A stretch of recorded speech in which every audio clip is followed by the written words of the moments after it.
آؤ آؤ سچے دل سے توبہ کر لو, سچی توبہ کر لو, معافی مانگ لو. توبہ کا مطلب کیا؟ کانوں کو کھینچنا توبہ نہیں, گالوں کو پیٹنا توبہ نہیں. ایک آخری بات عرض کر جاؤں گا, کچھ یاد رہے نہ رہے اس کو یاد کر لینا. یاد رکھنا, کیسے کیسوں نے توبہ کی, کیسے کیسے بن گئے.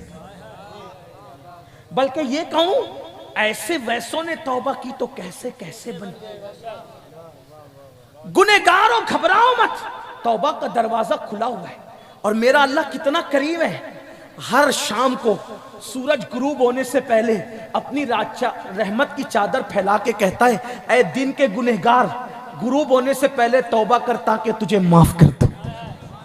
میرا اللہ کتنا کریم ہے کہ رات کی کو چادر تانتا ہے رحمت کی, اور صبح ہونے سے پہلے کہتا ہے, رات کے پاپی صبح سے پہلے توبہ کر تاکہ میں تجھے معاف کر دوں. بڑا کریم ہے. ہم نے سب کی قدر کی, اس کی قدر نہیں کی. سب کے لیے رویا, رب کے لیے نہیں رویا. سب کے لیے وقت دیا, رب کے لیے نہیں وقت دیا. آؤ میرے جوانوں, عہد کرو, نماز نہیں چھوٹے گی. مصیبت میں سب کے دروازے پہ گئے, رب کے دروازے پہ نہیں آئے. آپ کو ایک بات بتاؤں, اگر سنیوں مجھے معاف کر سکتے ہو تو کر دینا. سنیوں, کبھی تمہیں تعویذ کی ضرورت نہیں پڑے گی اگر میرے اللہ کا در پکڑ لو گے تو. جب تمہیں مشکل وقت آئے نا تو مصلی بچھا کر اچھے سے وضو کر کے 2 رکعت نفل پڑھ کے اپنے گناہوں سے معافی مانگ کے اس سے مدد طلب کرنا. سب کو اپنا دکھڑا سنانے والوں, اپنا دکھڑا کبھی اپنے رب کو بھی سناؤ, اس کو اپنے قریب پاؤ گے. اور وہ تو شہرک سے زیادہ قریب ہے. کوئی آئے تو نہ اس کے پاس کوئی آئے تو نہ. اتنے دور ہو گئے اس سے, اتنا کمزور کر لیا اس سے رشتہ. آؤ نا, اس کے قریب آؤ نا. اس کا وعدہ کبھی خلاف نہیں ہوتا. ان اللہ لا یخلف المیعاد, وہ اپنا وعدہ کبھی خلاف نہیں کرتا. اس کو پکارو. میرا اللہ فرماتا ہے جب مجھے کوئی پکارتا ہے میں 3 مرتبہ کہتا ہوں, لبیک یا عبدی, لبیک یا عبدی. میرے بندے میں حاضر ہوں, میرے بندے میں حاضر ہوں, میرے بندے میں حاضر ہوں. کیوں نہیں پکارتے اسے, کیوں نہیں قریب آتے اس کے؟ اپنے نبی کا نام لے کے پکارو. چلیے بات جو آخری کرنے چلا تھا لمبی نہ کرتے ہوئے ختم کرتے ہوئے کہہ دوں, کتنے بھی پاپی ہو نا, توبہ کرو. توبہ کا دروازہ کھلا ہے, معاف کرے گا, وعدہ ہے اس کا وعدہ. ایک نام پڑھ دیتا ہوں اپنے مرشدوں کی فہرست سے, اپنے آقاؤں کی فہرست سے. ایک شخص ہے, ایک شخص ہے, میں بطور مفہوم پڑھ رہا ہوں اس واقعے کو. تصوف کی کئی کتابوں کا اتنے مجموعہ اپنے الفاظ کے جامع میں پڑھنا چاہتا ہوں. مفہوم مکمل وہی ہوگا, الفاظ کا جامع میرا ہوگا. ایک شخص ہے, ایک جوان ہے جس کو پیسے کمانے کا بڑا شوق تھا. بصرہ کی سرزمین پہ رہتا تھا. اس کا نام حبیب تھا. اس کا پیسے کمانے کے اندر دھندا ہو گیا تھا سود کا. سود کا اس کا کاروبار تھا. بیاج جس کو آپ کہتے ہیں, بیاج سود سمجھتے ہیں نا, انٹرسٹ آپ جس کو کہتے ہیں سمجھتے ہیں نا. سود, سود کیا ہے پتہ ہے آپ کو؟ سود, میرے آقا علیہ السلام فرماتے ہیں جس نے سود کا ایک لقمہ کھایا گویا اس نے اپنی ماں کے ساتھ 36 مرتبہ زنا کیا. سود کا دھندا, سود بڑی خطرناک چیز ہے. فرمایا جو سود کا دھندا کرتے ہوں گے, دنیا میں سود لیتے دیتے ہوں گے, قیامت کے دن وہ اٹھیں گے تو ان کے پیٹ مٹکوں کی طرح ہوں گے, اور وہ ایسے چلیں گے جیسے ان پر کسی نے جادو کر دیا, ان پہ جو ہے وہ سحر کا اثر ہو گیا ہو, پاگلوں کی طرح وہ چلیں گے. یہ حال ہوگا. سود بڑا بھیانک, ان کے پیٹ میں بچھو ہوں گے, جہنم کی آگ ہوگی. سود کا دھندا بڑا خطرناک. اللہ کرے میری قوم اس سے بچے. حدیث پاک میں آیا ہے کہ آخری زمانے میں سود اتنا عام ہو جائے گا کہ جو بچنا چاہیں گے ان تک بھی سود کا گرد و غبار پہنچ کر کے رہے گا. جو بچنا چاہیں گے, بچنے والوں تک غبار پہنچے گا, جو بچنا نہیں چاہیں گے وہ تو ڈوب ہی جائیں گے. تو حبیب نام کا ایک شخص ہے, بصرہ میں رہتا ہے, سود کا دھندا ہے. ایک دن وہ اپنے گھر سے اپنی بیوی کو یہ کہہ کے نکلا کہ میں ابھی اپنا ہفتہ وصول کر کے آتا ہوں, تم میرا انتظار کرو. اس کی بیوی نے کہا ٹھیک ہے. اب اللہ جس کو راہ دینا چاہتا ہے پھر اس کو کسی مقرر کی، خطیب کی، وائز کی ضرورت بھی نہیں پڑتی. جب اللہ کسی کو بلانا چاہتا ہے نا تو پھر اسباب بنتے چلے جاتے ہیں. ہاں اسباب بنتے جاتے ہیں. یاد رکھنا لیکن بس اتنا ہے کہ ہوشیار لوگ اسباب کا فائدہ اٹھا لیتے ہیں، اور جو سن کر بھی ایسے ہی ایک کان سے سن کے نکال دیتے ہیں، پھر ان کا تو کوئی علاج ہی نہیں ہے. تو ایسے ہی ہوا. حبیب جب گھر سے نکلا تو بصرہ کے چھوٹے چھوٹے بچے وہ کھیل رہے تھے. اس زمانے میں بچوں کی بھی کیا تربیت کرتے تھے ماں باپ لوگ. جیسے ہی حبیب سود خور اس کا نام پڑ گیا تھا اس جوان کا، تو جیسے ہی وہ نکلے حبیب، بچوں نے کہا ہٹو ہٹو ہٹو، حبیب سود خور آ رہا ہے، اس کے پیروں کا غبار اگر ہمیں لگ جائے گا تو اللہ ہم سے ناراض ہوگا. وہ بچے یہ کہہ رہے تھے. حبیب نے جب یہ جملے سنے تو دل پہ نشتر کی طرح لگے، نشتر کی طرح. بچے ہٹ گئے. حبیب بہجل قدموں سے گئے اور بہجل قدموں سے جا کر ایک دروازے پہ دستک دی اور کہا کہ اندر سے آواز آئی، کون؟ تو کہا حبیب. تو کہا دیکھو ہم نے تم سے سود پہ پیسے لیے مجبوراً، تو مگر پیسوں کا انتظام نہیں ہو سکا، میرے شوہر انتظام کرنے گئے، آپ واپس جائیں، ہم آپ کے گھر پہنچا دیں گے. حبیب نے کہا تجھے نہیں پتا کہ میں جس کے دروازے پہ جاتا ہوں لیے بغیر ٹلتا نہیں ہوں؟ ٹلنا میری بے عزتی ہے. جلدی سے پیسے دے ورنہ اتنا چلاؤں گا کہ پورے محلے میں بے عزت کر دوں گا، لوگوں کو پتا چلے گا کہ تم نے سود سے پیسے لیے. لوگ تو مجھے جانتے ہیں میں سود خور ہوں، لیکن تمہیں تو شریف جانتے ہیں، میں تمہیں بدنام کر دوں گا چلا کر کے. جلدی پیسے دو. اس نے کہا دیکھو پیسے نہیں ہیں، ہمارے گھر میں کئی دن کا فاقہ ہے. فاقہ میرے شوہر قرض کے طور پہ بکری کے سر اور پیر قرض کے طور پہ لائے مانگ کر، ہم نے اب بھی لا کر کے رکھا ہے. اگر تم چپ چاپ چلے جاؤ تو بکری کے پائے اور سر میں تمہیں دے دیتی ہوں، ٹلنے کی یہ اجرت دیتی ہوں، یہ بھی سود کے طور پہ لے جاؤ، لیکن ٹل جاؤ، ہماری عزت سے نہ کھیلو. آج کل لوگ ناک نہ کٹ جائے، بیٹی کی شادی کرنی ہے تو سود سے پیسے لاتے ہیں. جتنا بڑا گناہ سود لینا ہے اتنا ہی بڑا گناہ سود دینا بھی ہے. سود پر گواہ بننا بھی اتنا ہی بڑا جرم ہے. یاد رکھنا سود لکھنا بھی اتنا ہی بڑا جرم ہے. یہ جو کہتے ہو نا ہم مجبور تھے، مجبور، کون سی مجبوری ہے تمہارے ساتھ؟ مت لو سود، سود کی طرف مت جاؤ. سود تباہی ہے، بیاش تباہی ہے. بچی کی شادی اگر ایک درم شربت پہ کر سکتے ہو تو کر دینا، سود نہیں لینا. اور یہ جو جہیز کی تم نے عادتیں اور یہ جو لت لگا رکھی ہے نا لوگوں کو، اس کا خاتمہ تمہیں کرنا ہوگا، ورنہ یہی ہوتا رہے گا.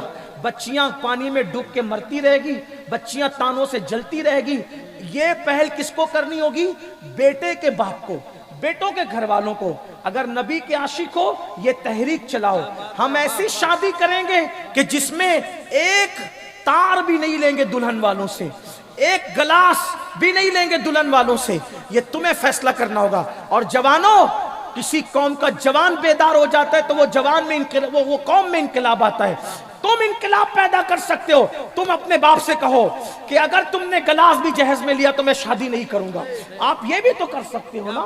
آپ نہیں کر سکتے، یہ کر سکتے ہو. جوان انقلاب پیدا کرتے ہیں. کب تک کہ دلہن والوں سے بھیک مانگو گے؟ وہ کتنے مصیبت اور مشقت میں پڑتے ہیں. اسی لیے تو کل بیٹیاں ہوتی تھی لوگ خوشی کرتے تھے جنت آئی. آج بیٹی پیدا ہوتی ہے تو 18 سال کے بعد کا وقت یاد کر کے باپ روتا ہے اس کی شادی کیسے کروں گا، جہیز کا انتظام کیسے کروں گا. نہیں نہیں، جہیز لوگے، جہیز کے برتن ختم ہو جائیں گے. اور اگر کسی باپ کی فکر جہیز میں لے کر دور کر دو گے، اس کے دل سے جو دعا نکلے گی انشاءاللہ قیامت تک اس کی برکتیں رہے گی. دعا کا اثر ہمیشہ رہتا ہے، جہیز ہمیشہ نہیں رہتا. اس لیے اپنے آپ کو بدلنا ہوگا. اصلاح عقائد و اعمال کی محفل میں آنے والوں، اپنے آپ کو بدلو، تبدیل کرو، انقلاب لاؤ. تو عرض یہ کر رہا تھا، حبیب نے وہ بکری کے پائے اور سر لے لیے اور کہا جلدی واپس کرنے کے لیے کہہ دینا. اور جیسے ہی گھر آئے تو بیوی سے کہا لو ہم نے تو سر اور پائے بھی لے کر کے آئے ہیں، اس کو پکاؤ. حبیب کی بیوی پکانے لگی. اب آپ جانتے ہیں کہ جب بکری کے سر اور پائے پکتے ہیں تو خوشبو بڑی اچھی آتی ہے، بہت بھینی بھینی خوشبو آتی ہے. گھر سے خوشبو پھیلنے لگی. ایک مرد درویش دروازے پہ دستک دیتا ہے اور کہتا ہے مجھے بھوک لگی ہے. کتنی اچھی خوشبو آ رہی حبیب تیرے گھر سے. کتنی اچھی خوشبو آ رہی حبیب تیرے گھر سے، کچھ کھلائے گا؟ سود کھانے والے بے مروت ہو جاتے ہیں، ان کے دل سے مروت ختم ہو جاتی ہے۔ تو حبیب نے کہا او درویش او فقیر، اگر میں نے تجھے یہ سر اور پائے اٹھا کر دے دیے نا تو تو مالدار تو نہیں ہوگا لیکن میں غریب ضرور ہو جاؤں گا۔ کچھ فقیر ایسے ہوتے ہیں جو مانگنے نہیں آتے، دینے آتے ہیں۔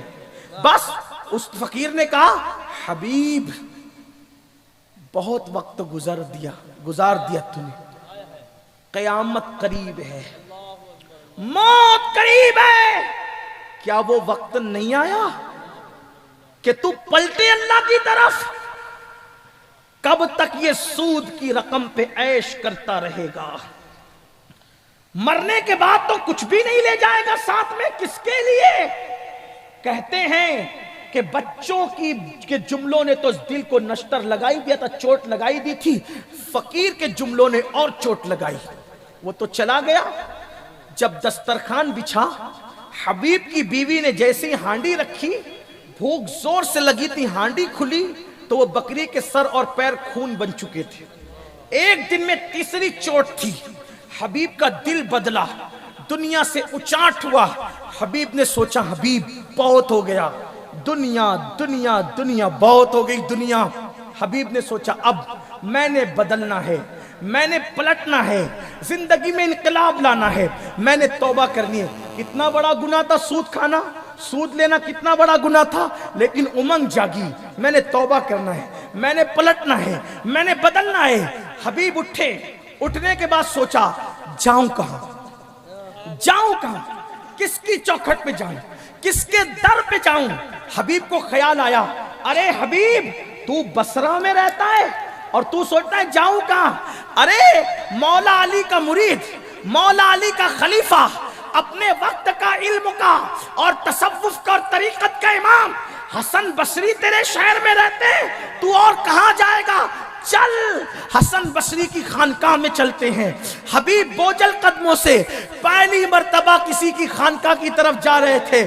جب حسن بصری کی خانقاہ میں پہنچے، محفل سجی ہوئی ہے، حسن بصری تقریر کر رہے ہیں، وعظ کر رہے ہیں، نصیحت کر رہے ہیں، اور حضرت حسن بصری کہتے ہیں لوگوں توبہ کر لو، توبہ کا دروازہ کھلا ہے، لوگوں توبہ کر لو، توبہ کا دروازہ کھلا ہے، لوگوں توبہ کر لو، توبہ کا دروازہ کھلا ہے۔ اس اللہ والے کی زبان سے جملے نکلے اگر آج کی تاریخ میں حبیب سود خور بھی توبہ کرے گا تو میں گارنٹی دیتا ہوں میرا اللہ اس کو معاف کر دے گا، میرا اللہ اس کو معاف کر دے گا۔ حبیب دور کھڑے تھے، قریب آ کے کہا اے بزرگ ایک مرتبہ یہ جملہ اور کہو۔ آپ نے پھر کہا آج اگر حبیب سود خور بھی توبہ کرے گا تو اللہ اس کو معاف کر دے گا۔ پھر اور قریب آ کے کھڑے ہوئے، ایک بار یہ جملہ بزرگ اور کہہ دو۔ وہ کہا آج کی تاریخ میں حبیب سود خور بھی توبہ کرے اللہ اس کو بھی معاف کر دے گا۔ قدم پکڑ کے کہا گواہ رہنا اے اللہ کے ولی، گواہ رہنا حبیب نے توبہ کر لی، حبیب نے اللہ کی بارگاہ میں معافی مانگ لی۔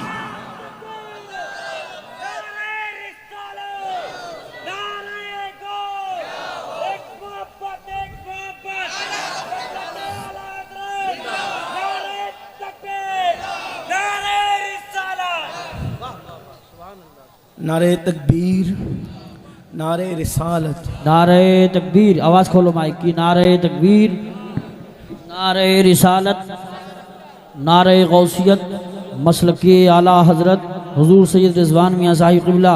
اسٹیج پہ سے کچھ لوگ اتر جائیں، اسٹیج ہل رہا ہے اور بڑے ہوشیاری سے کھڑے ہوں۔ نعرہ تکبیر، نعرہ رسالت، نعرہ غوثیت، مسلک اعلیٰ